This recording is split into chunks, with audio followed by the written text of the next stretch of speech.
Hi, Gemini and Gemini Rising. Here is your horoscope for June 2025. I'm Astrologer Joseph Anthony. All right, we're in the middle of Gemini season as we begin the month of June. We can see here that the sun and your ruler is in Gemini along with Jupiter. Now, Jupiter is going to be leaving your sign and will be entering your second house of income and value. And so this could be pretty good for the year ahead in terms of finance or investments, or even something to do with the real estate or your home. And we'll get into that in a minute or so. But first, let me focus on some of this energy that's building up here. This is a great month to get things accomplished, to move forward. There's really not a lot in retrograde except for Pluto. And this is a very subtle psychological retrograde, which will last until October. But when we look over here, we see Saturn just entered Aries, which is the self. And Neptune has already been in Aries since, I believe it was the end of March. So here we see very interesting dynamics that are developing this month. And these two will be together in the 11th house, which has to do with the hopes and wishes for the future. It has to do with acquaintances, organizations, communities. This is a very technological house as well. Maybe you're dealing with technology. But Saturn in this house will confine, restrain, will bring in some sort of karma with other people, with organizations, with acquaintances. And when I mean restrain, Saturn doesn't like to do anything the easy way. It does everything the hard way. And Neptune and Saturn being closely aligned like this, it's suggesting that you may have to let go of certain people or groups or organizations or things that are not working for you.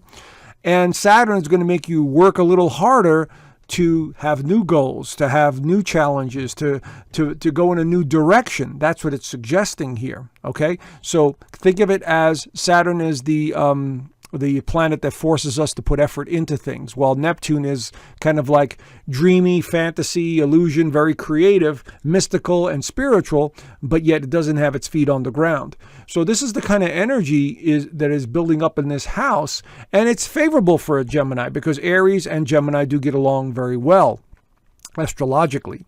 Okay, so as we begin the month, there's a lot of socializing. There's a lot of need for interacting with others because, planets are going through your first house of identity and self. So if you're a Gemini rising or a sun sign Gemini, this is a very general, basic overview using Western tropical astrology, using the whole house system. And it has to be very general because everyone's birthday is different and everyone's birth chart is different. So it has to be very basic. So we see a lot of dynamic in that first house of identity and self. So the motivation should be quite high this month for many of you. So there's no reason to hold back on anything. Okay? We see Venus entering our home sign of Taurus right there, but it's in your 12th house of limitations. So what that does is there's a lot of thought about money. Maybe there's expenditures about money going out. Maybe you're thinking about past relationships of some kind, very nostalgic time. When Venus is going through the 12th house, it can be very nostalgic. And we go down memory lane. Totally normal. But one thing that it does enjoy doing, Venus in Taurus, is the basics, getting back to basics, having a nice meal, looking good, feeling good. There's a tendency absolutely to slow things down just a tad so we can enjoy ourselves a little more. So this will go on for about 5.5 weeks going through this house. And then eventually it'll hit Gemini, which I believe is in July, which is definitely going to ignite more creativity with other people. So just, I don't see this as a bad or a good thing. I just see this as an energy that's building in this house. And this is very mystical and spiritual as well when Venus is in Taurus in the 12th house. So keep that in mind. Now, Mercury enters Cancer. Now, Mercury is your ruler. It enters Cancer, an emotional sign, a nostalgic sign. So your mental thinking starts to slow down into the emotional realm. And this is where it starts getting a little foggy and hazy. And it's in the second house. So what is the second house? Income, value, investments. It's the physical side of life, such as furniture, belongings. All of this stuff pertains to the second house. And so Mercury in the next couple of weeks going through Cancer can make you, again, very nostalgic, could make you more sensitive than normal. You'll be thinking about people and their feelings, and possibly even related to money and them.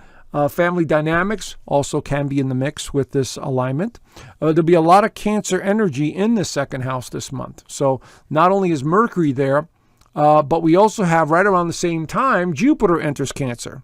So now we have Jupiter, which is going to be in here for a whole year. Now, Jupiter works very well in Cancer. It's actually exalted in Cancer, which means that, things flow naturally.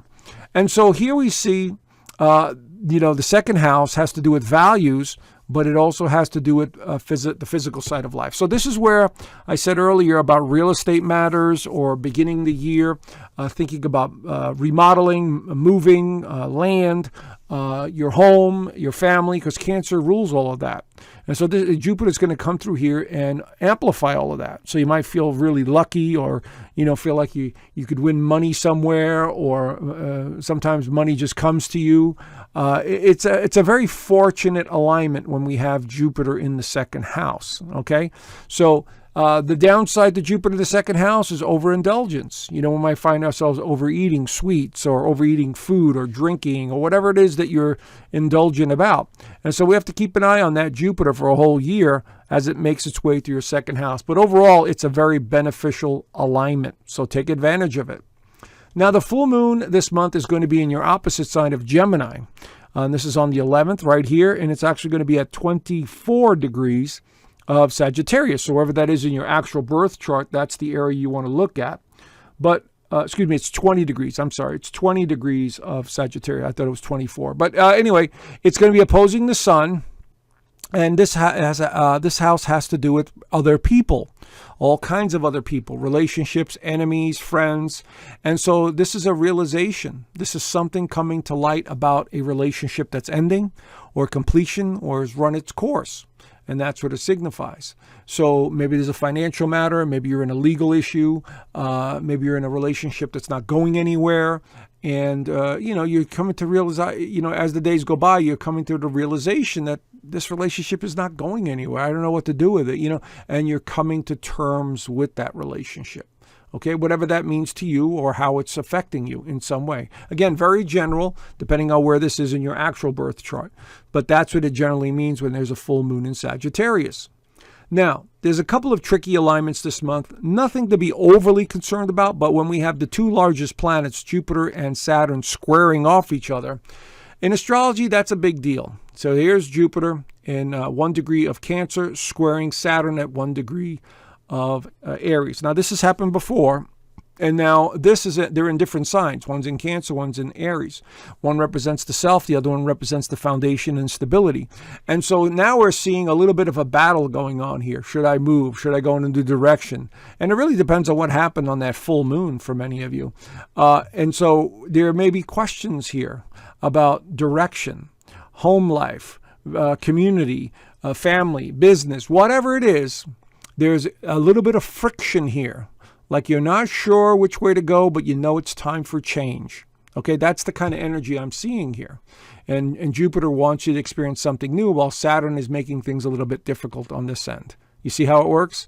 And so this could be a little bit of a challenging few days here with this alignment. And the reason I say a few days because Jupiter will also be squaring Neptune, which will be shortly right after this transit, I believe.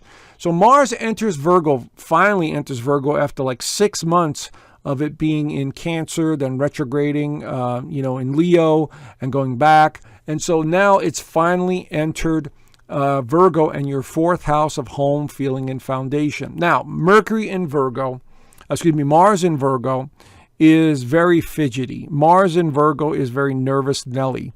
In the 4th house, it's emotion, nostalgia. It's about cleanliness. It's about feeling super restless. So many of you are going to feel this energy as Mars makes its way in Virgo. We become more nitpicky when Mars is in Virgo. Virgo is the perfectionist.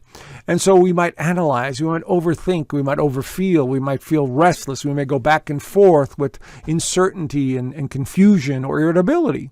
So I just want you guys to pay attention to this. You could be having some family dynamics. You could be having some issues with someone's health. This is all under the umbrella of Virgo and Mars in Virgo in the 4th house. So keep that in mind. That's about 6 weeks as it makes its way through Virgo. Now, here's that other alignment, Jupiter square Neptune. Okay, this time the energy is different. Jupiter and Neptune are kind of on the same wavelength. One is optimistic, one is imagination. So here we're seeing something dissolving or coming to some sort of realization about a current situation. It could be financial, it could be emotional, it could be family oriented, it could be about a friendship or an organization, the 11th house. And so you're coming to some sort of realization that something is ending or needs to transform in some way, and it could be a little bit of pressure here, for many of you. So we'll see how it plays itself out. But again, it's very general, depending on where these are in your actual birth chart. Sun enters Cancer on the 20th and 21st, marking the summer solstice in the northern hemisphere. Now, the sun is coming in and is going to help you quite a bit in this area, and it could have to do with finance or values or family support, especially with the new moon in Cancer on the 25th, because Jupiter will be very closely aligned to this new moon, which is suggesting either a new home, new money matters, new investments, anything to do with the family dynamics are all being highlighted here.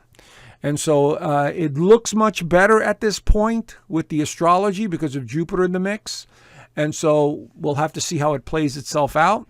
And then lastly, we have Mercury entering Leo. Your sign is now entering a very creative sign, which works very well. Leo and Gemini energy work very well, and your mind is now on overload, and you need to express yourself in a creative manner. So for the next 3 weeks, Mercury is in a very favorable alignment to get things done, to accomplish, to create, and to put things in motion.